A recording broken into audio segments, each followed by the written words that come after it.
Many of them go through different emotions through the period of their stay here. There are days when they do very well, when their mind is feeling very happy. They are very happy with everything that happens. They love the food. But when the mind is not so happy, those are the days when the food is not so good, or they feel that the food is not so good. They feel that the treatments are not so good, the herbs are not working.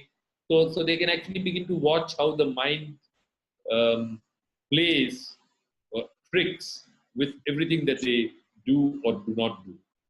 So how do you work with that from an Ayurvedic perspective? So in Ayurveda, we basically are exploring three different aspects when we talk about the mind. The first aspect is trying to help people develop what we call the Buddhi, or the discriminating intellect. Mm-hmm. The ability to know um, what is good or what is not so good for us, what we can actually what enables better healing for us, and what creates harm to us, to develop that fine sense of discrimination and to be able to act on it. Because many a time we know that something is not good for us, but we are unable to act on it. It can be direct and it can be indirect, because sometimes you just need a small nudge here or a small nudge there to catalyze the process of beginning to think. The second aspect is, we call it dhairya, or developing the fortitude, the courage, the conviction, the determination to stay with the process. Because again, many a time we know what is good with us, but there's an inability to stay with the process. We give up. And the third aspect is what we call Atma Vijnanam. These are Sanskrit words, but basically what it means is spending some time learning about the self every day.